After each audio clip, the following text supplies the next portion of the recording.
Más allá de la cuarta dimensión.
Como de costumbre, iniciaremos la disertación de hoy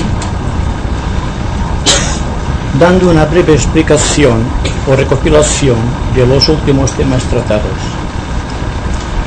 En primer lugar, insistir sobre el hecho de que las conversaciones esotéricas tienen por objeto profundizar conjuntamente todo cuanto nos sea posible dentro de este arcano de sabiduría que es la evolución del hombre a través de las edades. El punto más importante quizás es o reside en el hecho de que la mayoría de personas vemos la vida a través de un prisma muy objetivo y por lo tanto sujeto al emporio de las tres dimensiones del espacio. Desde el momento en que empezamos a comprender el sentido básico de la vida y empezamos a ser conscientes de otros niveles, la vida tiende a cambiar radicalmente. Y entonces somos conscientes de otros elementos creadores que existen allí donde aparentemente solamente existe el vacío. El vacío que existe, por ejemplo, entre ustedes y yo, debe estar forzosamente lleno de otra actividad que no porque no sea objetiva deje de ser una realidad. El hecho de que mis palabras lleguen a sus oídos, o de que en un estado más elevado de la mente podamos comunicarnos telepáticamente, demuestra que en el éter existe una fuerza creadora que manipula sin que nos demos cuenta todo este contenido causal del hombre, manifestándolo progresivamente y constituyendo lo que podríamos decir el germen de la futura evolución y el principio de la comunicación inteligente, ya no con el nivel objetivo en donde corrientemente nos movemos, sino en el nivel de las altas realidades y de los ocultos significados. Insisto también en el hecho de que no vamos a entender por esoterismo una ciencia que enseñe solamente lo que pueda existir en los planos ocultos de la naturaleza, sino más bien hacer que seamos cada vez más conscientes de los niveles sutiles de nuestro ser, en donde todavía no tenemos creado un cuerpo organizado como el físico o el emocional, y para algunos también el cuerpo mental, para ir así adentrándonos progresivamente por estas zonas desconocidas en donde sabemos que existe algo, pero que no podemos darle una forma objetiva. Desde el momento en que comprendemos ya no intelectivamente, sino por una serie de razonamientos lógicos que nos llevan a la intuición de que el éter no es una sustancia que se mueve en el vacío, sino que precisamente el éter llena todos los huecos posibles, incluidos los huecos que existen entre los átomos constituyentes de una célula o el espacio vacío entre dos células, para llegar progresivamente a ver que todo es vida y que la vida se transmite por el éter. Vamos a tener que dar progresivamente también una atención especial a cuánto sucede en estos espacios ocultos. Cuando hablamos, por ejemplo, de la cuarta dimensión, ¿qué es lo que queremos significar exactamente? Estamos moviéndonos en un mundo de irrealidades porque nuestra mente concreta, tal como está constituida actualmente, es incapaz de dar forma objetiva a aquellos elementos subjetivos que se mueven y que constituyen la fuerza creativa del éter. Cuando se nos habla de meditación como un sistema de llenar en forma inteligente estos vacíos y ser conscientes y de elucir ciertas capacidades, ciertas cualidades que tenemos todos en potencia, desarrollando ciertas células en el cerebro y en el corazón, y en este mágico equilibrio entre el corazón y la mente, llegar a ser conscientes de esta cosa subjetiva y transmitirlo objetivamente a nuestros sentidos del cerebro, entonces empieza para nosotros un nuevo sistema de vida. Empezamos a vivir ya no de utopías ni de irrealidades. Somos conscientes de que nos movemos conscientemente en varios niveles. Como decimos conjuntamente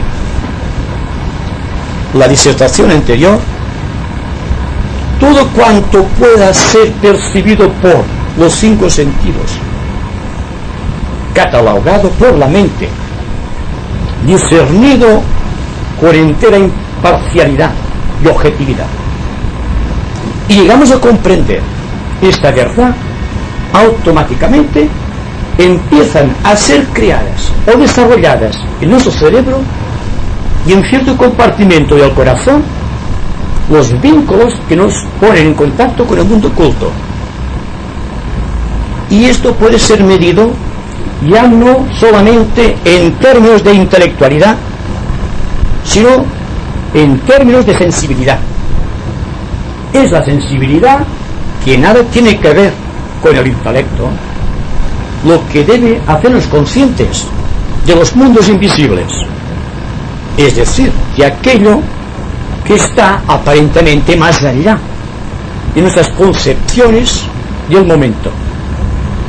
Hemos hablado también de estas criaturas desconocidas que viven en el éter y que técnicamente son llamados ángeles. También se denominan devas. Todo este conglomerado que está cohabitando en el éter con otras sustancias desconocidas que pertenecen a otras dimensiones superiores a la cuarta, como por ejemplo la mente abstracta y el cuerpo búdico. Entonces, si al menos somos capaces de objetivar algo subjetivo, puede decirse que empieza la era de la sensibilidad humana. Muchos denominan a este camino el sendero místico. No es que realmente el sendero místico sea el sendero de la sensibilidad astral o de sensibilidad del mundo etérico en donde se supone que habitan los ángeles, sino simplemente que a la hora de sensibilidad nos referiremos siempre, por cuanto estamos tratando con temas esotéricos, de la sensibilidad profundamente espiritual, aquello que técnicamente constituye el sendero de retorno hacia nuestras fuentes divinas de procedencia. Llegando a este punto, todo el contexto de nuestras disertaciones tienen que cambiar fundamentalmente y hacer que toda la actividad que estamos desarrollando corrientemente a través del centro Ajna, el del intelecto, vaya sintonizándose vía el cerebro con aquel aspecto definido en la cúspide de la cabeza que está ocupada por la glándula pineal. Si podemos establecer un puente entre el centro Ajna con el centro Sahasrara en lo alto de la cabeza, la sensibilidad resultante será la visión objetiva de todo cuanto ocurre en la cuarta y en la quinta dimensión. Y por tanto, en aquellos momentos, para aquella persona afortunada, aquella que ha realizado el esfuerzo, será consciente, o más bien dicho, autoconsciente, en el plano mental superior, más arriba del intelecto, y en el plano búdico, en donde existen las jerarquías iluminadas de los devas superiores. Justamente el cuarto subplano del plano búdico, que está relacionado con un cierto compartimento o cierta célula del corazón, cuyo objeto es interpretar creativamente la voz de los ángeles y la voz de los aspectos invisibles de la naturaleza. Descartamos de momento todo cuanto no sea una relación aparte de el que tiene por objeto hacernos consciente de la vida de los ángeles en relación con los hombres, considerando ambas evoluciones un intento del Creador de llevar el amor místico o la fraternidad universal a otros sistemas solares, a otros planetas de nuestro sistema, a todas partes en donde existe, como existe en todas partes, ese éter misterioso, místicamente denominado la sangre de los dioses, que hace que todos los planetas, los satélites, los soles, las estrellas más lejanas y las más lejanas galaxias, unificadas dentro de este aliento del absoluto universal, que cuando hablamos de Dios, esta substancia, esta esencia sin principio, a la cual no se puede acceder por la mente, sino que debe ser un impulso del corazón para comprenderle, estamos significando solamente un solo ser psicológico que ocupa dentro del Sol el centro de nuestro sistema planetario, y que desde allí su amor en forma de calor y de luz está vivificando todo el contenido universal, partiendo del Sol hasta Neptuno y todos cuantos planetas puedan surgir a través del tiempo mientras se suceden las edades.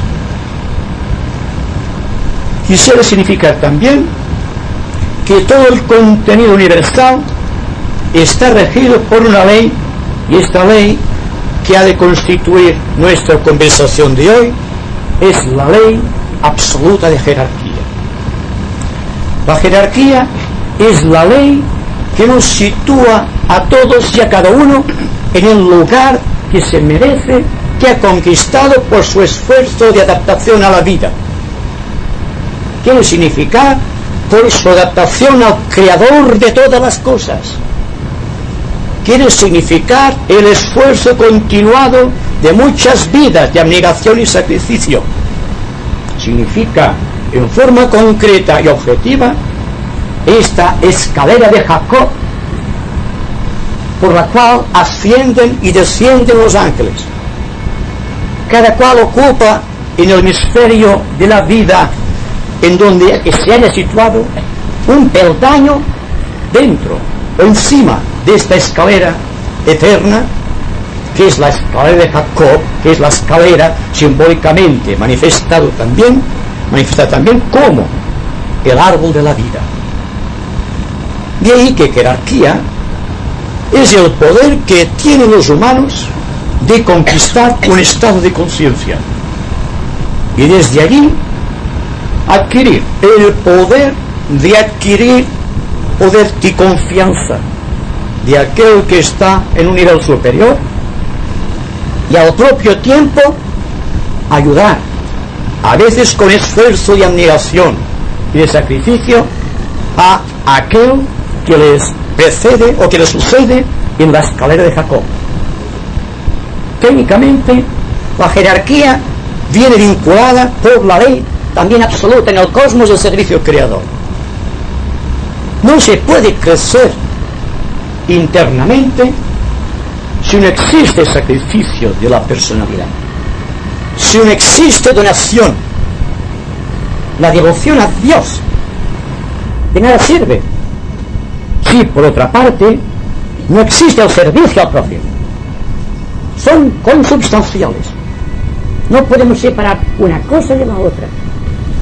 Y dentro de esta vinculación absoluta de jerarquía, que es de conciencia en evolución, pueden ser incluidas todas las potestades cósmicas que por el hecho de poseer un cuerpo de expresión, ya sea una constelación, un sol, o un conjunto de sistemas solares, o un simple planeta, están siguiendo el proceso evolutivo y están dando fe y testimonio de la ley de jerarquía. Tenemos, por tanto, jerarquías cósmicas, solares, planetarias, jerarquías en los reinos de la naturaleza, jerarquías en los planos del sistema solar, jerarquías dentro de la humanidad, jerarquías angélicas, jerarquías creadoras, que son aquellas regidas por los grandes arcángeles, o sea, los señores Raja de un plano, tal como se nos enseña en la literatura brahmánica, para llegar a la conclusión de que si la ley de la jerarquía se accede solamente por el amor y por el sacrificio, cada uno, viéndose lo más objetivamente que sea posible, se dará cuenta exactamente del lugar que ocupa y cuál es su misión y su responsabilidad.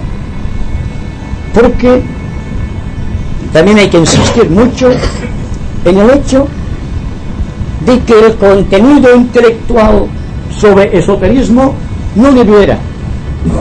La liberación no está en el conocimiento, está simplemente en el ejercicio de la propia responsabilidad, cumpliendo cada cual, según es la ley, una función social. Y aquí podemos pasar rápidamente a la consideración del mundo social dentro del cual estamos inmersos y reconocer que si bien existen jerarquías en función, no quiere significar que se estén realizando funciones jerárquicas. Quisiera aclarar un poco esta idea. La persona que por su situación, no por sus merecimientos, está ocupando un cargo social preponderante, está en el ejercicio de una función jerárquica, lo cual significa que no siempre está al alcance o a la altura de su misión. En tanto que la función jerárquica, esotéricamente comprendida, es aquella, aunque sea humilde, y que responde a la responsabilidad adquirida y al poder que tiene de controlarse dentro del contexto personal en bien de los demás. Entonces existe también la problemática de lo que significa el sendero. El sendero está en todas las religiones, y de la misma manera que existe el culto a los ángeles o a los divas en todas las religiones importantes, principales del mundo, también existe la jerarquía como una sublimación del poder que tiene el hombre de estar más allá y por encima de sus circunstancias personales.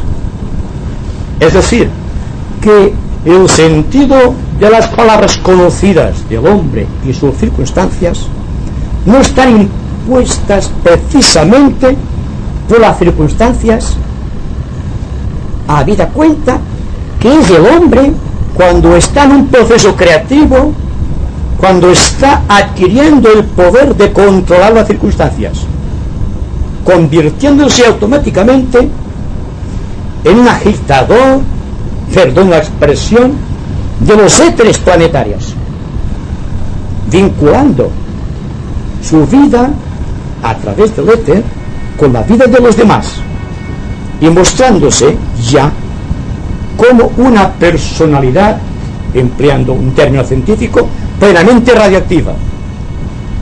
Cuando hablamos de carisma, y el carisma está en todos los planos, estamos significando que una persona está ejerciendo cierto don jerárquico, está actuando creativamente en el éter, y los demás, sea en el nivel que sea, están comprendiendo esta ley de jerarquía y sin darse cuenta se están subordinando, lo cual también puede ser algo peligroso, habida cuenta que todos los seres humanos poseemos en latencia y en potencia idénticas facultades e idénticas oportunidades.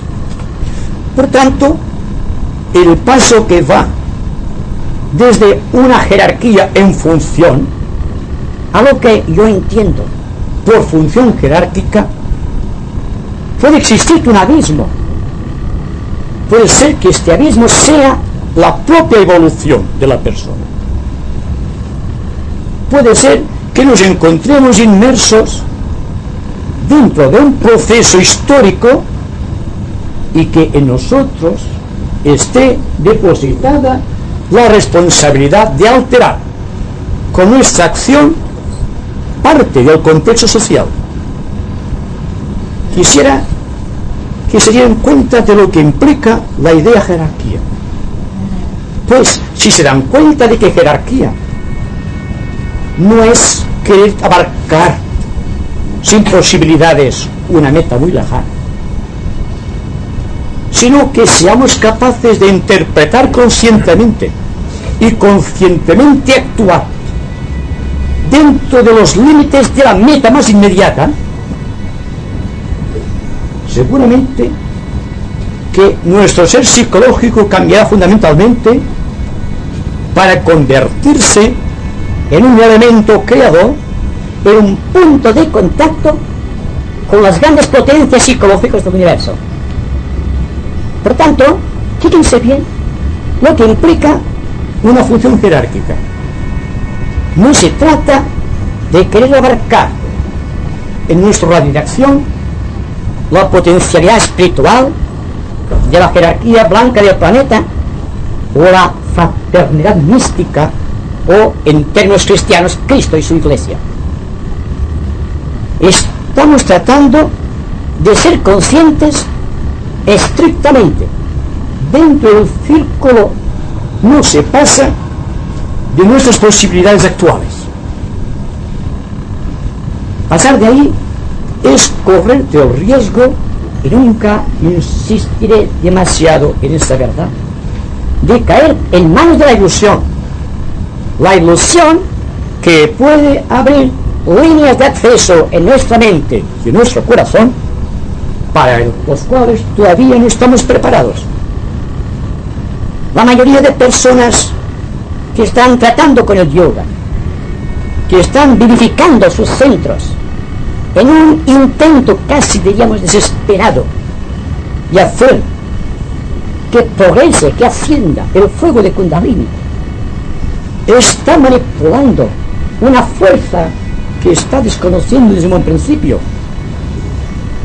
porque no se desarrolla Kundalini por el desarrollo de la propia Kundalini, sino cuando, por el servicio creador dentro de lo inmediato, estamos creando estos centros, estos chakras, que al estar desarrollados es cuando invitan a Kundalini. No puede ascender Kundalini, el fuego de la naturaleza, sin que esté preparado el receptáculo. Es como, místicamente, quisiéramos invocarte el verbo sin haber purificado el cáliz. Es algo incongruente, ilógico. Y precisamente nuestra era, esta era de oportunidades dentro de las cuales estamos inmersos y que constituyen, pese a sus tremendas dificultades, la gloria de la evolución presente de este tipo de civilización. Estamos tratando de vincularnos precisamente dentro de un nuevo ejercicio de hechos, dentro de nuestro círculo no se pasa de posibilidades, y hacer que el fuego va ascendiendo por su libre curso sin invocarle, solamente preparar el camino. Ahí está el verdadero sentido de la evolución psicológica del ser humano. Y cuando se transgrede la ley, cuando esta fuerza potentísima de la naturaleza, que está ardiendo en las entrañas del planeta, asciende sin la debida preparación, y lo cual está intentando bastante, y es un peligro de la juventud a través de la droga, estamos haciendo algo como está haciendo el aprendiz de brujo, que sin comprender el alcance de la potencia invocativa del maestro, quiere hacer como él, invocando las potestades que están más allá del círculo, no se pasa de sus posibilidades. Y entonces viene la muerte, y es el mejor de los casos. Pero se está tratando ya no solo con la muerte física, sino con la muerte moral para muchas encarnaciones. Se está tratando también con la locura, con la obsesión por estas fuerzas incontroladas del éter, a las cuales nos hemos referido anteriormente. Llega un momento para el esoterista que se da cuenta de cuál ha de ser su actitud, y es tan sencilla que casi no se atreve a llevarla a cabo. Cuando el discípulo le pregunta al maestro ¿qué debo hacer para llegar a ti?, él cree de buena fe que el maestro le va a dar un sistema de yoga complicado para que se vaya acercando internamente hacia él. Y el maestro le da unas palmaditas del hombro y le dice: sé un buen ciudadano, soy un buen padre de familia, sé un perfecto servidor de los demás y no pases de aquí, que cuando el momento sea llegado, la fuerza del espíritu descenderá a ti de la misma manera que Cristo descendió sobre el Maestro Jesús. Y así se va llenando la vida de una dimensión de lógica, siendo la lógica el más directo y al mismo tiempo el menos erróneo de los caminos, o el sendero de máxima integridad para llegar hasta el corazón del maestro, entendiendo por maestro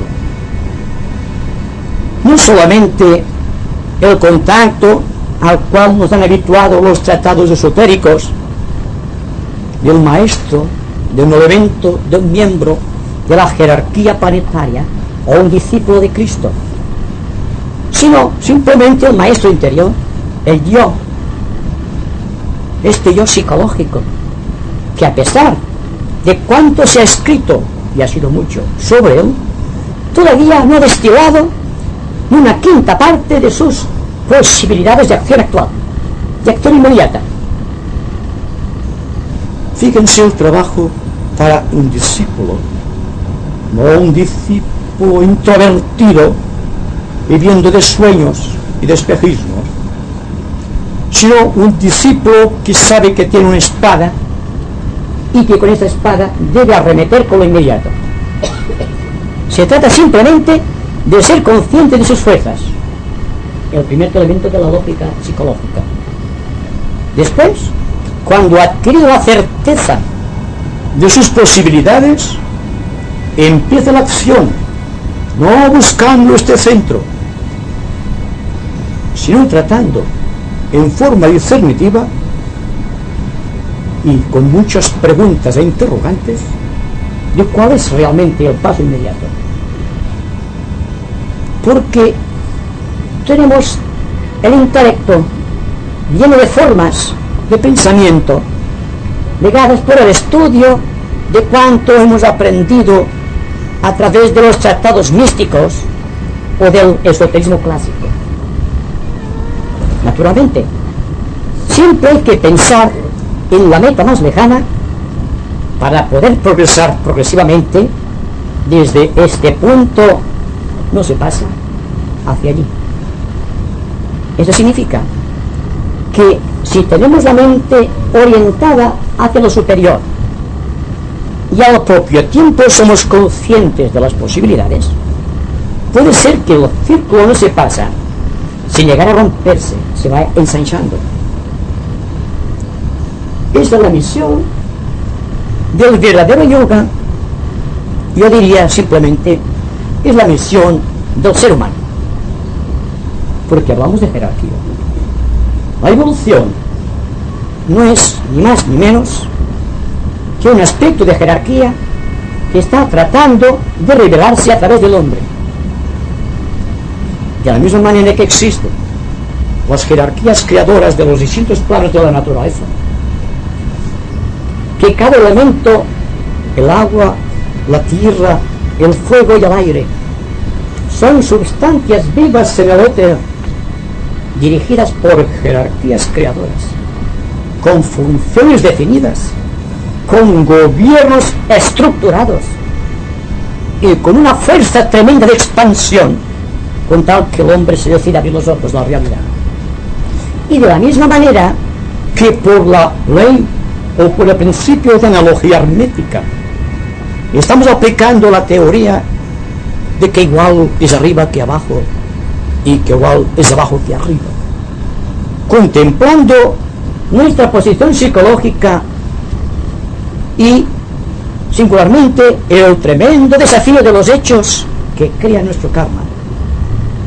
Estamos al propio tiempo estructurando en nuestra mente la imagen del creador del universo, y no hacemos como hacemos constantemente, de hacer a Dios una figura parecida a la nuestra dentro de una objetividad puramente material, o simplemente que por un esfuerzo, por un ejercicio de discernimiento, intentemos llegar siempre dentro del hemisferio de las propias posibilidades hacia aquel punto en donde comprendemos algo de la naturaleza de Dios y tratamos honestamente de incorporarla en nuestro ejercicio o en nuestra responsabilidad social, creando unos vórtices de energía que pueden ser aprovechadas por seres superiores que nos han precedido en el sendero. Y al lado del sendero existe el sendero místico, el sendero que se revela cuando existe en nosotros realmente el deseo de conquistar aquel aspecto de nosotros mismos desconocidos y que místicamente definimos el Cristo en ti, esperanza de gloria. Esotéricamente, el ego superior, el yo superior, un diane del fuego creador, o bien el ángel solar. Son nombres bajo los cuales diversos tipos de literatura mística y esotérica están tratando de interpretar este arquetipo causal del hombre, cuya misión es, parece ser lo más inmediato, dirigir la corriente de la vida a través de los éteres en dirección del alma humana. El alma humana, tal como es reconocida psicológicamente, es un punto causal formado por tres aglutinantes: un cuerpo físico, un cuerpo emocional y un cuerpo mental. Cuando todo esto está inmerso dentro de un sentido de valores absolutos, cuando existe realmente una progresión escalonada, o esta escalera de Jacob jerárquica, hacia el ser superior, hay una tendencia, una progresión dentro de estos cuerpos aludidos a perder científicamente peso. El peso es una ley dentro del ejercicio de las dimensiones del espacio, y cada nivel tiene su propia capacidad, su propia medida, su propia dimensión y sus posibilidades de actualización en el ser humano. Por tanto, el hecho de que estemos trabajando como seres auténticamente sociales, no aspirando demasiado alto, sino ateniéndonos al valor del inmediato, los vehículos que constituyen nuestra alma conocida, alma en encarnación, la personalidad, con la mente, la emoción y el cuerpo físico, lo que Pablo de Tarso denominaba el tabernáculo del Espíritu Santo, entendiendo que el Espíritu Santo, con su cuerpo de luz, no era otra cosa que el yo superior o el ángel solar a través del cuerpo causal.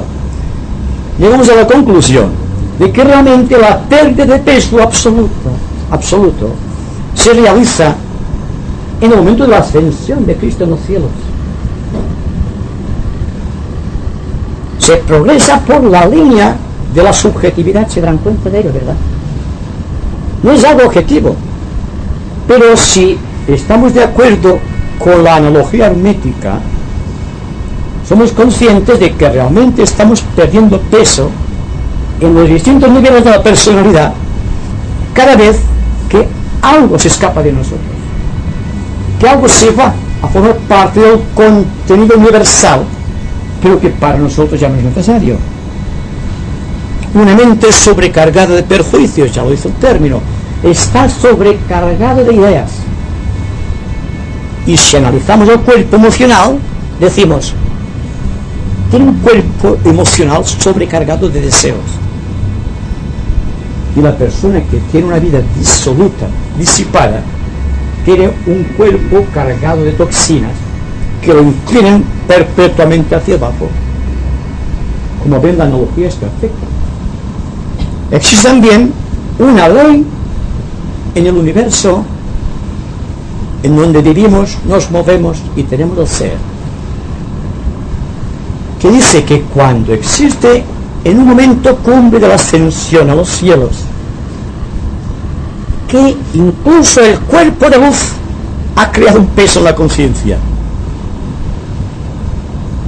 y entonces el cuerpo causal es destruido también por el poder del fuego del espíritu. Entonces quedamos siempre que al perder peso, al perder gravedad, ascendemos, y si cada día ascendemos un poco, estamos preparando el camino de Kundalini. ¿Se dan cuenta de la analogía? Kundalini es la fuerza de la naturaleza que está reprimida por el peso de los tres vehículos del hombre. Los vehículos conocidos: el intelecto, cargado de razonamientos, y el cuerpo emocional, cargado de deseos y de emociones, y el cuerpo mental o el cuerpo físico, cargado de sus toxinas. Vemos este nombre. Todos tenemos algunas toxinas que crean las enfermedades. Al perder, fíjense bien la idea, al perder peso específico de toxinas, nuestro cuerpo etérico, el doble etérico o el cuerpo bioplásmico, se hace puro y radiante. Y entonces es posible que vía un cuerpo emocional llegado a un punto en que realmente está perdiendo peso, o en la mente, cuyas ideas están dejando progresivamente paso al silencio místico, se convierte en un punto en donde la fuerza superior, ya no solamente del alma en su propio plano, del ego en su cuerpo causal, sino de la monada o del espíritu más elevado, en contacto con la divinidad, hemos establecido ya el puente místico de unión que nos conecta desde lo más hondo hacia lo más elevado. Y entonces estamos revelando en pleno ejercicio o en plena actividad jerárquica las palabras de Madame Blavatsky de que el espíritu es materia descendida en su más opaco o baja densidad de su naturaleza. Y siendo la materia o el espíritu creador, la materia sensibilizada en extremo en que por su sutilidad se confunde con el aura del propio Dios. Esto es lo que estamos tratando de hacer, porque si una conversación esotérica es para hablar del reino de Dios simplemente, sin preocuparnos ni poco ni mucho del contenido social que representa la persona que con pleno sentido de valores está tratando de corresponder a sus hermanos, a su prójimo, estaremos viviendo una vida real, una vida objetiva. No es que tengamos que tener aspiraciones, si es precisamente la aspiración la que nos conduce desde lo más hondo de la materia hacia lo más sutil del espíritu, sin simplemente darnos cuenta que para discípulo, y ustedes pueden considerarse discípulos, por cuanto en todo ser humano existe el discípulo, el ser que está invocando algo superior, se dan cuenta de la virtud que encierra el vivir de acuerdo con esta realidad. Y siendo buenos ciudadanos, nos daremos cuenta de improviso, el día menos pensado, de que el maestro nos ha admitido en su arrabal. Es algo que realmente podemos llevar todos a la vida psicológica, no es simplemente a la vida de los sueños y los espejismos. Dejar ya de pensar en términos de sueño y vivir la objetividad de un momento presente inmediato, siendo conscientes del valor de un buen carácter, de una buena estabilidad del ánimo, de la sonrisa en un momento determinado, una palabra amorosa a una persona que lo necesite.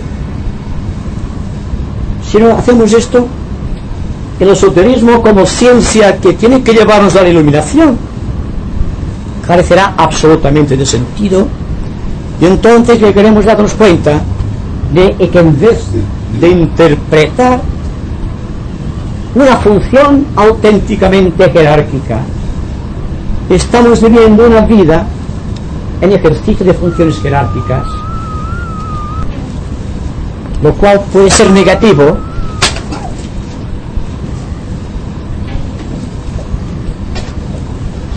ansias del ser. Y en este momento cumbre en que al perder gravedad nos vamos elevando, igual que cuando ascendemos a una elevada montaña, nos damos cuenta de lo que necesita la sociedad, de la misma manera que nos damos cuenta dentro de una función jerárquica que es exactamente lo que necesitan aquellas personas que nos rodean.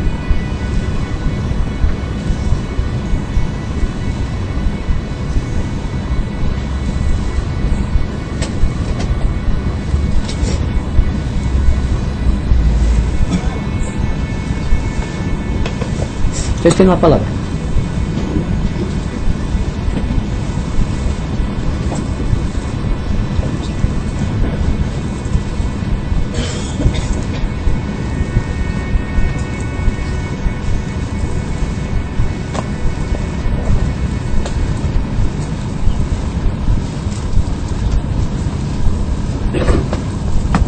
Una cosa que veig que ningú ha començat, començaré jo. ¿Castellà? No. Pues lo que podríamos, si me parece oportuno, establecer si hay un baremo diferente entre la persona que tiene conocimientos esotéricos y la que no lo tiene, para juzgar lo que es la verdadera ciudadanía, lo que es ser buen padre, buen hijo, buen esposo, etc. Porque frente a las leyes que tenemos que vivir, puede ser que a veces se obre de una manera que parece que no se está de acuerdo. Por esto, el baremo, tendremos que hacer otro baremo, porque el que nos da la sociedad muchas veces no justifica la actitud frente a la vida. Pero puede ser que sea la justa, o puede ser que no lo sea. Para ser un buen ciudadano frente a los valores actuales, puede ser que sea una cosa así como, por ejemplo, dejarse esclavizar.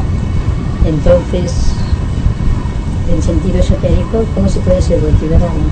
Y no competir con nada ni con nadie, o hacer frente a la sociedad estatuida, o buscar una nueva. Conversando con un grupo de personas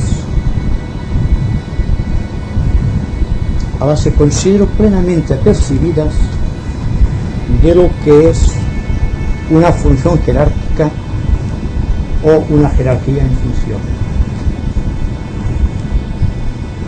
En segundo lugar, debo confesar honradamente que soy bastante escéptico, singularmente en el campo del esoterismo, de aquello que llamamos valores netamente honestos y o que sea una interpretación consciente de una vida de abnegación y de sacrificio.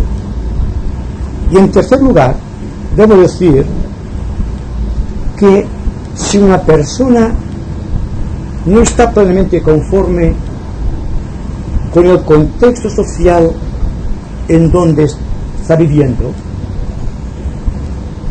puede al menos dejar de criticar este ambiente en el que está inmerso y trabajar en forma creativa, operando conscientemente con plenitud de funciones dentro del círculo, no se pasa de sus posibilidades. No podemos decir a una persona cuyo intelecto está en formación, que no es todavía plenamente autoconsciente de su personalidad psicológica, de lo que significa una función social. Estamos tratando con personas realmente interesadas en descubrir un sentido superior de la vida. Personas que se dan cuenta de que el ejercicio de este poder creador no puede estar sujeto a la presión de las circunstancias, sino que debido a este proceso creador que se está desarrollando en su corazón y en su mente, está abriendo una brecha en este círculo inmediato, porque dense cuenta que al aumentar la extensión de este círculo personal en donde estamos viviendo, estamos abarcando más y más del contexto social. Quiere significar que midiendo nuestro esfuerzo en términos de luz, estamos iluminando ciertos sectores de la vida social que nos rodean. No obstante, hay que reconocer también que encontraremos constantemente la oposición, el desprecio, a veces la crítica y la maldicencia, porque por ley de jerarquía la presión de lo menor actúa sobre lo mayor de la misma manera que lo mayor está influyendo en lo menor. Y cuando hablamos de la raza de los hombres en su conjunto, no nos estamos refiriendo a una idea vaga y nebulosa, sino que estamos objetivando un centro de Dios en la tierra, por jerarquía. La humanidad en su conjunto, como raza de los hombres, puede ser considerado esotéricamente como un centro dentro del cuerpo de Dios, que es el universo. Si somos conscientes de esta definición, nos damos cuenta también que el Dios del universo, al parecer, que tiene a su alcance el cosmos, lo referimos concretamente a nuestro universo, está sujeto también a la presión de lo mayor. Significa que de la misma manera que un ser humano tiene un círculo donde se pasa, dentro del cual ha de tratar de ser lo más consciente posible, el Dios al que nosotros podemos concebir por ser el que ha creado este universo, está sujeto también a aquello que llamamos técnicamente karma. Pues se nos dice, y hasta cierto punto se ve claro, precisamente por la ley o por el principio de analogía hermética, que en donde exista una objetividad hay fricción de lucha. Solamente en el silencio, y ahí el valor del misticismo, existe paz e integridad, y por tanto una función psicológica completa. Esto también quiere decir que de la misma manera que estamos afectando con nuestra acción el medio ambiente, hurgando en los destinos kármicos de la vida individual, estamos también incluso inmersos en lo menor de ayudar, de cooperar con lo mayor. De ahí que el destino del discípulo no es solamente aprender constantemente del maestro, sino convertirse en su agente creador en el mundo de los hombres, elevando razonamiento, de la misma manera que ustedes pueden tomarlo como una idea de discusión para ustedes mismos, que el sistema solar, constituido por el Sol y por los planetas conocidos, constituye solamente un aspecto muy pequeño de una entidad superior, cósmica, que trata de manifestar su vida psicológica a través del Dios de nuestro universo. Y ahora, por progresión analógica, asciendan por esta escala de Jacob y pónganse en contacto con el cosmos. Si tienen el corazón bien establecido en el silencio y la mente está funcionando en un nivel de lógica, no tienen que tener temor alguno en lanzarse a lo lejos, porque cuanto más lejana es la meta de nuestras percepciones, más ancho y dilatado será el círculo, no se pasa, de nuestra función social. Será más radiante nuestra aura, tendremos más carisma, y nuestra palabra tendrá la virtud del verbo, aquel verbo que convence sin atar y que atrae aún sin convencer. Ahí está la verdadera raíz psicológica del ser humano, tal como vemos actualmente, que va progresando rápidamente a través de la técnica y a través del espíritu místico hacia aquellas soberbias alturas planeadas por una divinidad a la cual no conocemos pero que intuitivamente sabemos que existe. Y a medida que ascendemos por esa escala de valores, vamos siendo mejores en todos los aspectos y somos realmente buenos discípulos, buenos ciudadanos. Y también que en esta progresión absoluta de valores que va de lo más bajo a lo más elevado, y dándole al término discípulo ya no solo un carácter específico como se le asigna en el esoterismo, sino un significado típicamente universal, debemos considerarnos automáticamente discípulos en funciones. Dense cuenta también que cuando se habla de Cristo y de sus discípulos, se nos sitúa a Cristo en el centro de la congregación mística y los 12 apóstoles, cada cual con una función específica, no es sino la representación objetiva de las 12 constelaciones.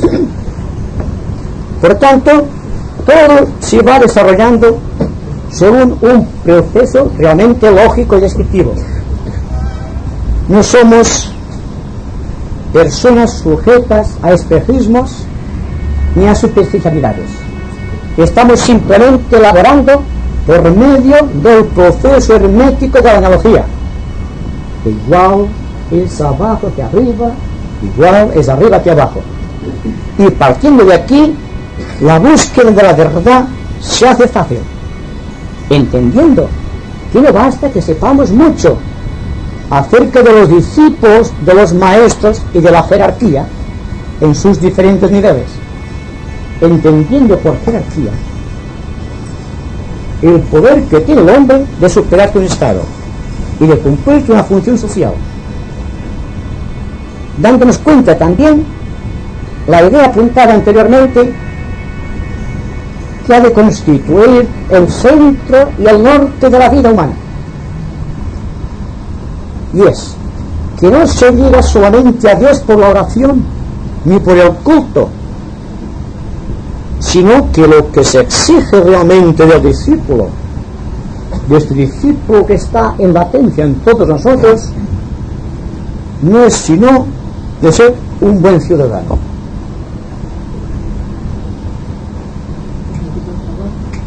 Entonces yo comprender que la correcta evolución es nuestra acción jerárquica en la sociedad que nos envolvemos. Entonces esto es lo más correcto para la evolución, más que el sistema de trabajo de fuerzas, como a veces se llama. O sea, me ha comprendido lo que te dice. Sí, la correcta jerarquía nuestra, el medio ambiente es lo más correcto para la evolución del ser. Vamos a ahondar un poco más en esto. No es que sea lo más correcto la acción social frente a los ciudadanos que nos rodean, a nuestro prójimo, sino que todo cuanto podamos incorporar vía antacarana luminosa de la conciencia de los planos sutiles de la naturaleza será un peligro si no somos buenos ciudadanos. Insisto en el hecho, y esto se ha convertido no en una necesidad sino en una moda, el yoga y la meditación. Ahora se nos habla de yoga y de meditación como un sistema que es la panacea. Esto es bueno, como todo es bueno en la naturaleza, bien interpretado y establecido, si después somos capaces de incorporar el fruto de las meditaciones a nuestro contexto psicológico. De no ser así, se convierte en un lazo, en una jaula que nos cierra el paso hacia conceptos superiores. La meditación, fíjense bien, que cuando digo que hay que apuntar la mente hacia la meta más lejana, les estoy hablando técnicamente de meditación. Por tanto, no niego la meditación, al contrario, la meditación, la invocación La concentración y la contemplación son estados que vamos adquiriendo en tanto nuestra vida se está sumergiendo en los mares de lo cósmico a través del éter. Y así van siendo conquistadas las dimensiones. Pero una escapada fugaz, sin control, a una nueva dimensión, entraña peligro. Es por esto que no insisto demasiado en la meditación. Pero la línea más segura, la que nunca puede reportar desarrollos psicológicos o psíquicos o físicos en el hombre, es el camino directo de la acción cotidiana. Porque meditar es objetivamente vivir. Cuando no vivimos plenamente, nos falta algo y queremos llenar ese algo, este vacío, con los sustitutos de la meditación. En tanto que si estamos trabajando correctamente, estamos meditando. Entendemos por meditación la atención en todos los momentos de nuestra vida hacia los demás. Tratar de salir de nosotros mismos. ¿Ha habido cuenta que si todo el proceso de la meditación tiene por objeto despersonalizar a la personalidad, técnicamente, y hacerle perder gravedad, es lógico que podemos hacerlo directamente en un ejercicio en nuestra actividad cotidiana. Y esto está al alcance de todos y no se precisa, como para ciertas técnicas de meditación y de yoga, capacidades especiales.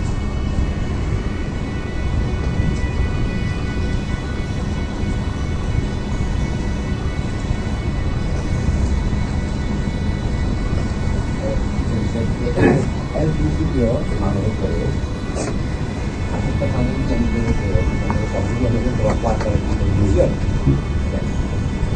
Y yo he estado observando quizá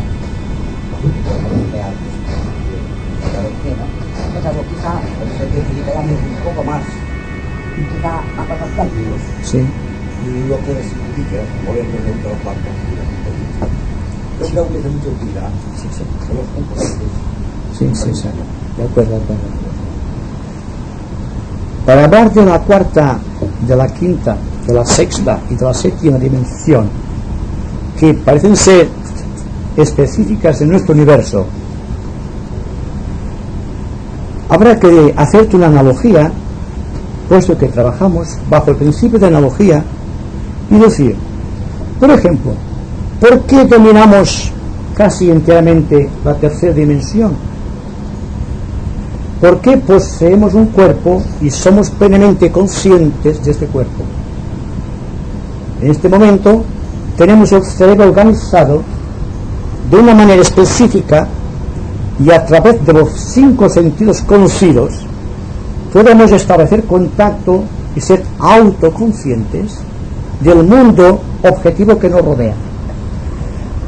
Al entrar en el reino o en el dominio de la cuarta dimensión, ya estamos tratando directamente con el cuerpo emocional. Pero dense cuenta que conocemos muy poco del cuerpo emocional. Del cuerpo emocional o astral, como se conoce también, solamente conocemos algunas de sus expresiones a través de la personalidad humana.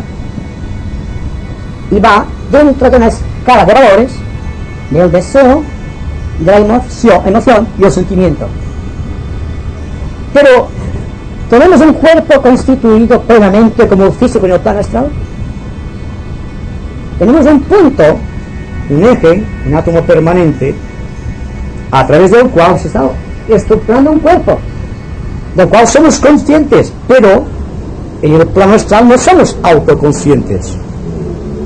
¿Qué pasa con el fenómeno del sueño?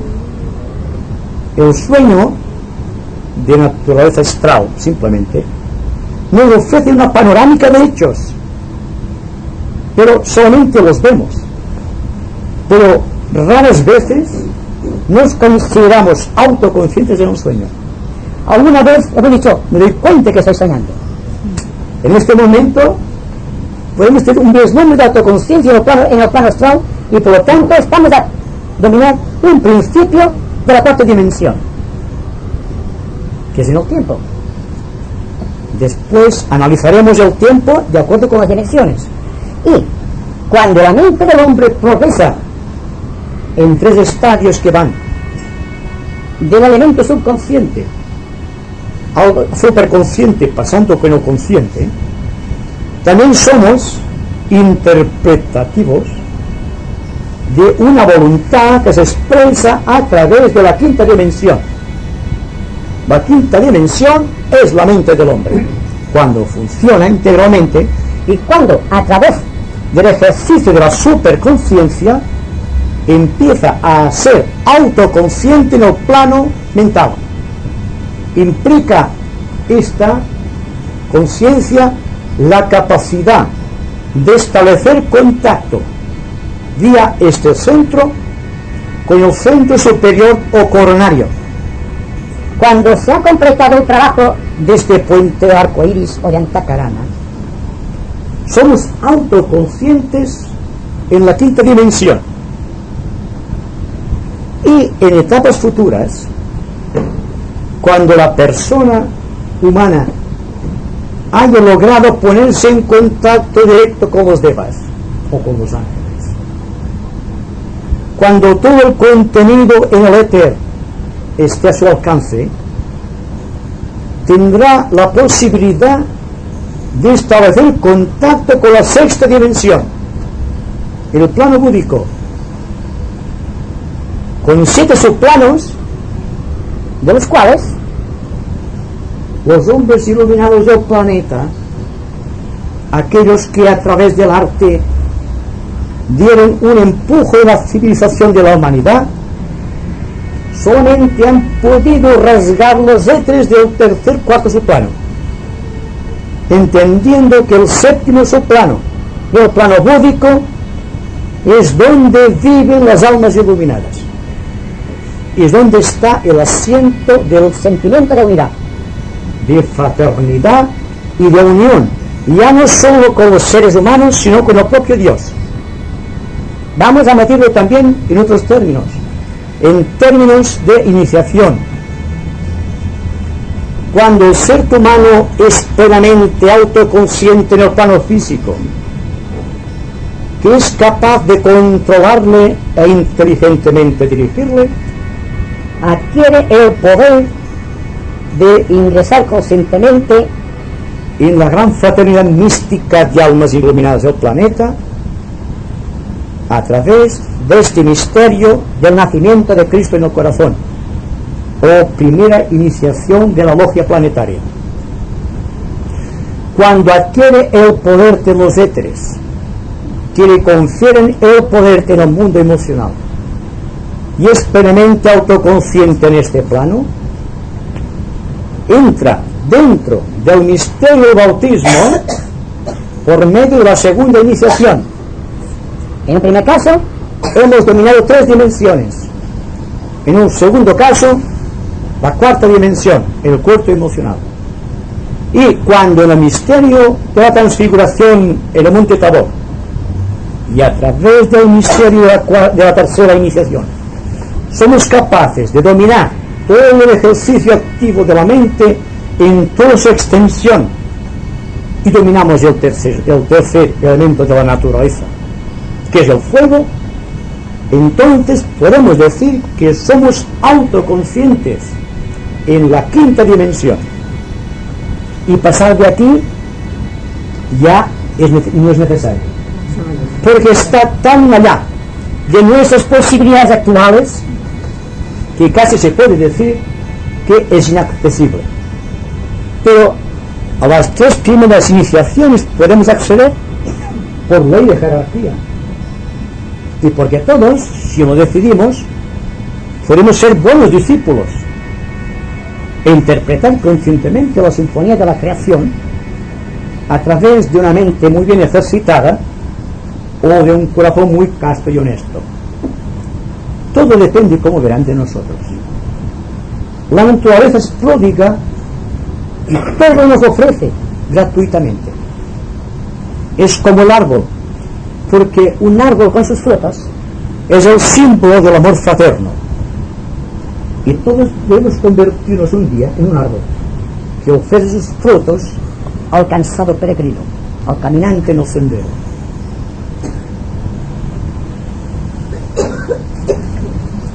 Es nuestra conciencia cósmica, la conciencia de Dios. No, es nuestro ángel solar. Es nuestro ángel solar, nuestra conciencia cósmica, por ser él ya la conciencia de Dios.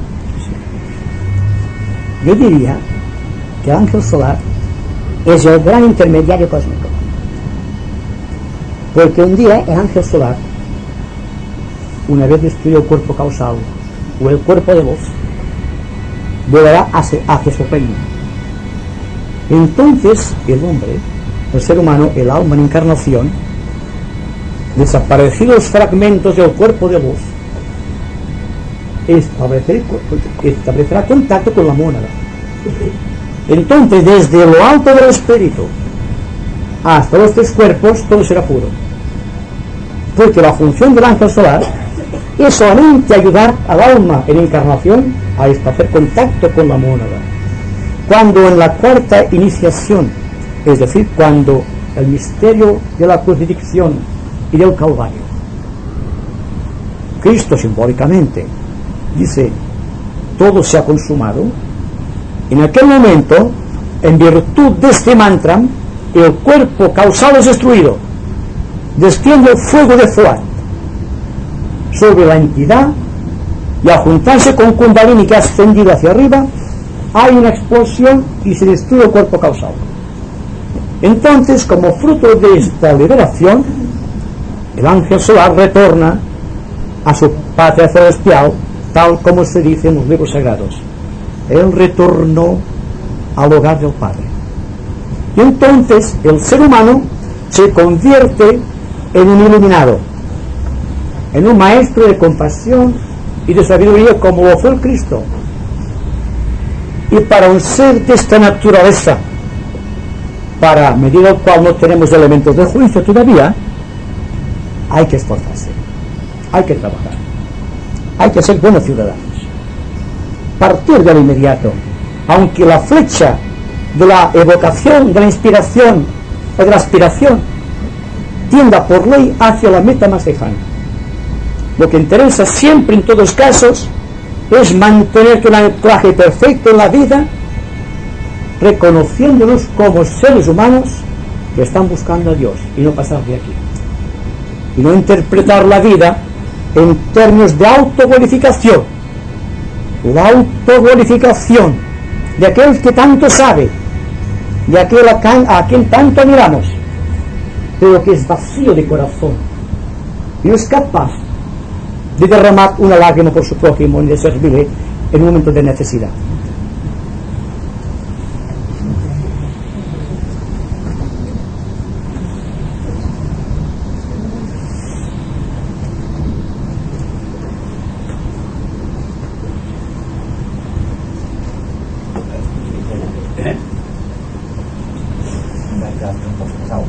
No. Pero yo otra vez otra idea, porque acabamos bastante de la meditación. ¿De? De la meditación. Sí.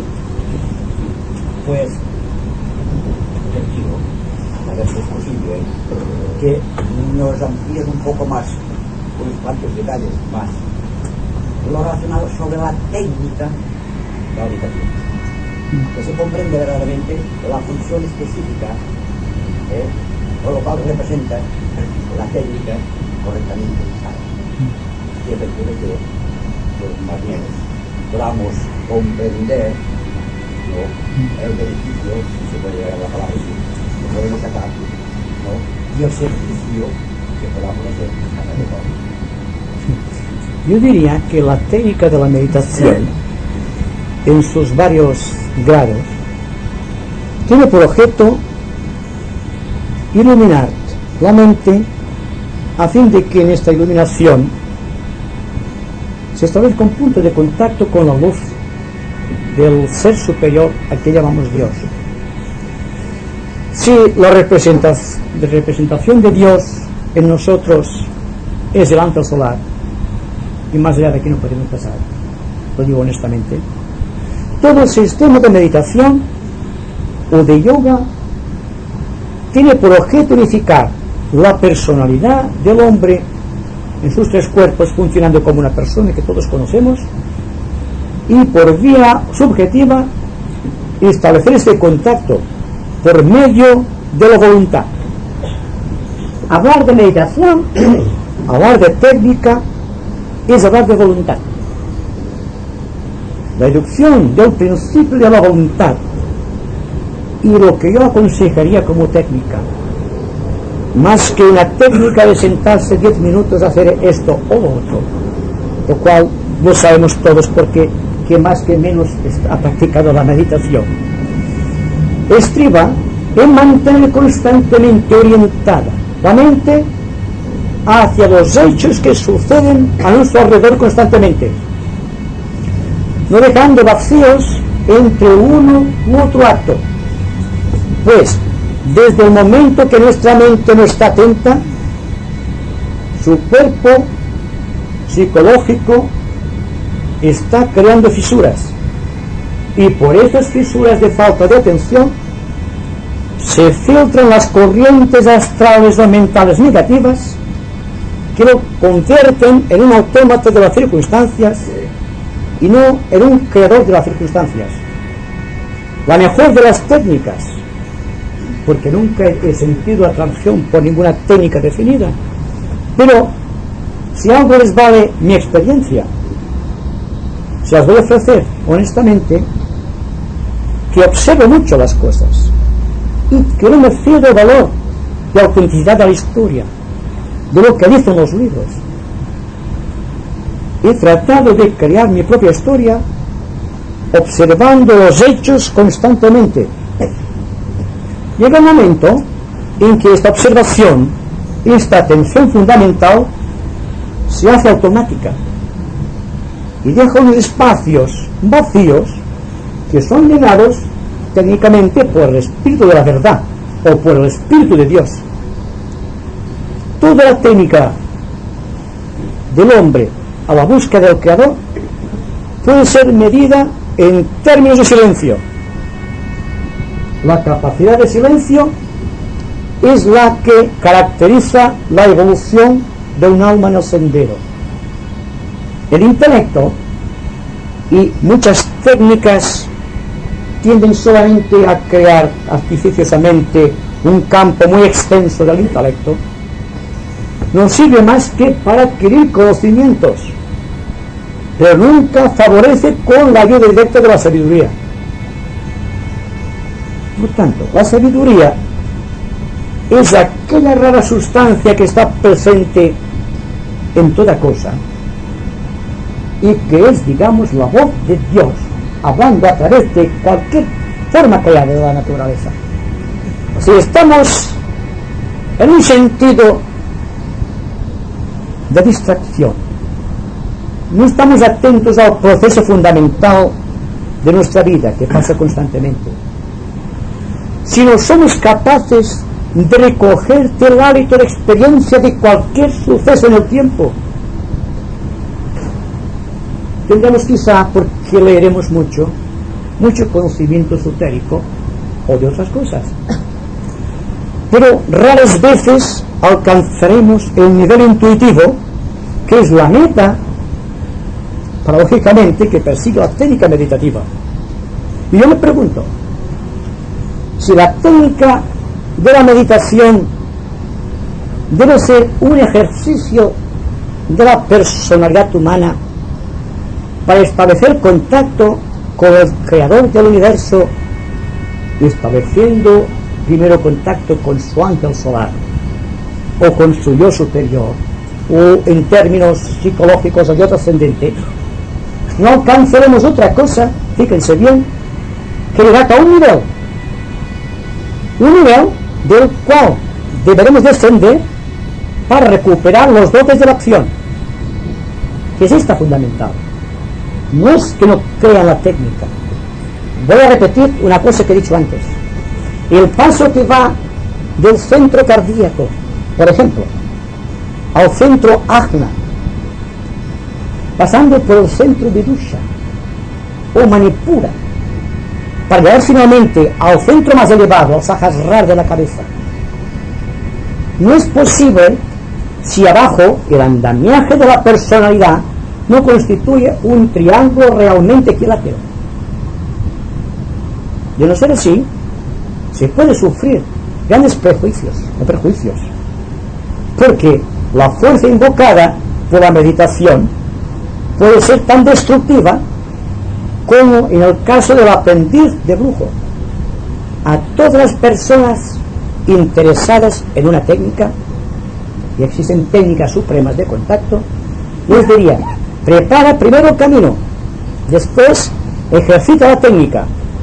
Una vez la técnica en ejercicio dentro de una personalidad en función jerárquica, da un aliento supremo a la vida y se convierte en un estímulo de todas aquellas personas honestas que realmente buscan la verdad. De no ser así, todo el campo aparece entonces de una manera desproporcionada al alcance de nuestra investigación. Pero si nos atenemos al inmediato a esta meditación que tiene por objeto ser consciente de la necesidad de otra persona, o que es capaz de aprender el sentido místico y esotérico de cada uno de los hechos de la vida, porque cada uno de ellos representa la voluntad del Creador.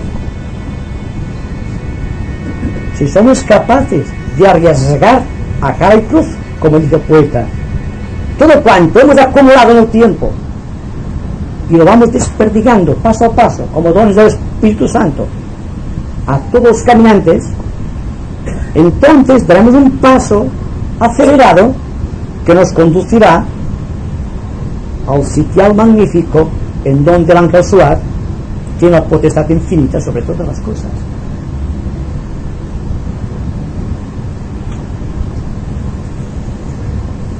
Es el vacío, la separación de la materia positiva y negativa. El vacío es el resultado del equilibrio que existe entre lo positivo y lo negativo. Del momento en que tenemos más proporción de una sustancia que de otra en nuestro cuerpo, hay un desnivel. Por esto digo que si apuntamos a la vista hacia arriba y no aprovechamos las fuerzas de ahí abajo, estamos en desnivel por más que estemos meditando. Es decir que si analizamos el asunto, veremos lo importante es atenerse a un hecho fundamental. El vacío está a nuestro alcance, puesto que vacío es símbolo de pérdida de peso, pérdida del sentido de gravitación por el cual se rige la materia. Desde el momento en que nuestra mente pierde peso, estamos invocando otra fuerza superior, que es la fuerza mística del silencio. Así vemos que en todas las grandes religiones y en todos los conocimientos, de no importa qué filosofía o credo, existen místicos que han establecido contacto con la divinidad por medio del silencio creador, y que el silencio no es simplemente un estado de conciencia. Yo diría que es la conciencia sin estado, para llegar a un punto de saturación en el cual aquel vacío que hemos establecido por el hecho de estar observando atentamente las cosas se ha llenado por la fuerza que viene del aliento creador de la divinidad, lo cual ya significa otra cosa, que vamos a progresar ya definitivamente del pasivismo, de la pasividad mística del pasado, para acogernos al silencio dinámico que limpia y purifica, y que al purificar o limpiar haciendo perder peso a las estructuras de la personalidad, hace posible que el verbo creador, el ángel solar, defienda o nos permita acceder a su plano y nos puede enseñar directamente la verdad, que es lo que estamos persiguiendo honestamente, yo creo que todos y cada uno de nosotros. I no anirà en Felipe, no puede dir com que és el cos causal. Cuerpo causal.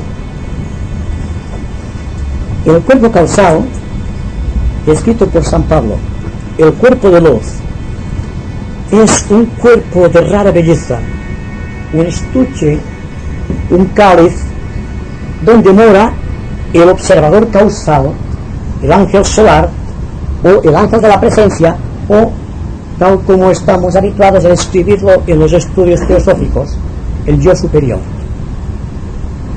Este cuerpo de luz ha sido creado con la sustancia de los buenos pensamientos, de los buenos deseos, de las correctas inspiraciones de la personalidad, conforme va creando el sendero.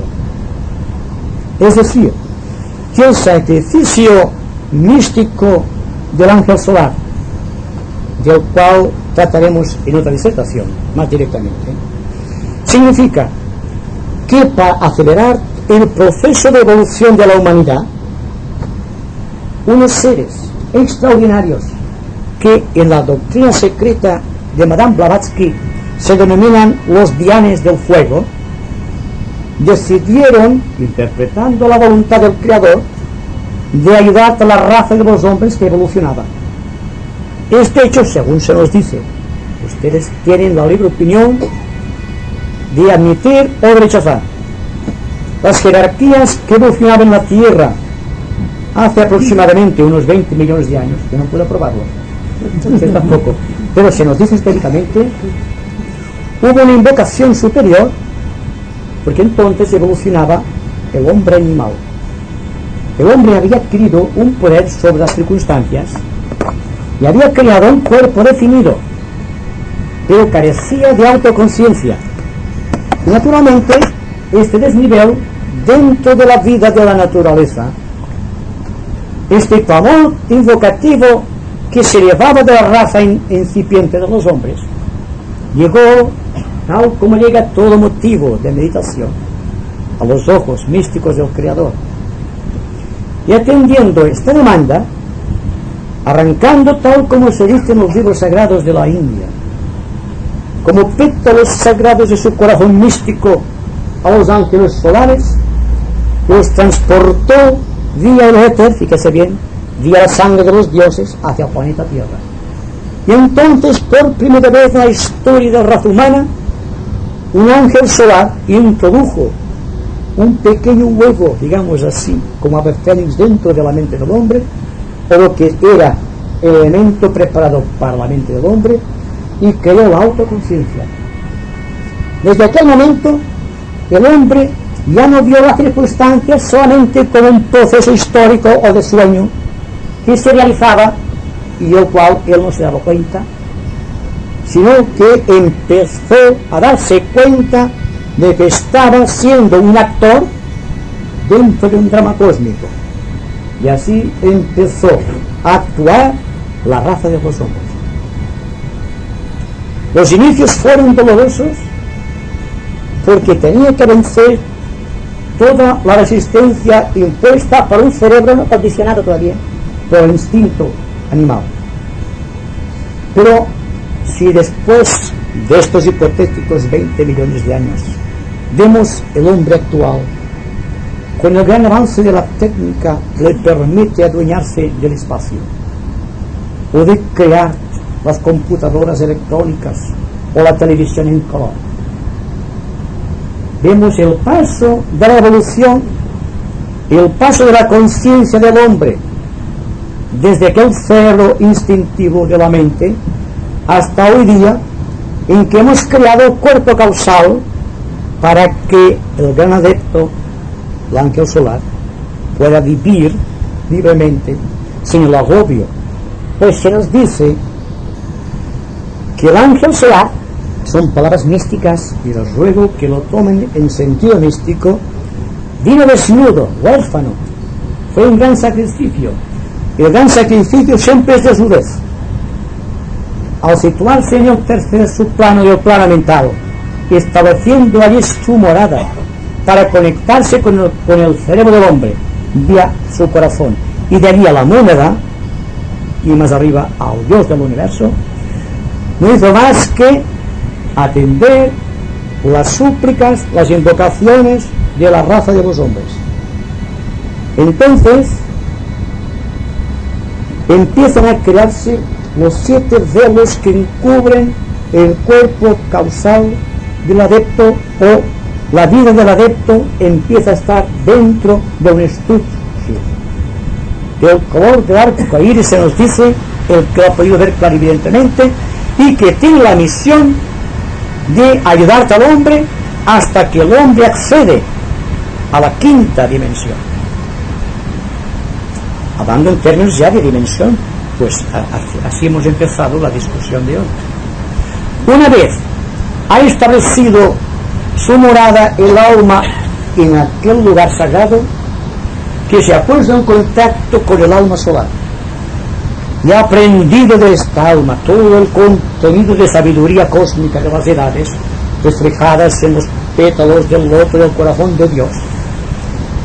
Entonces existe un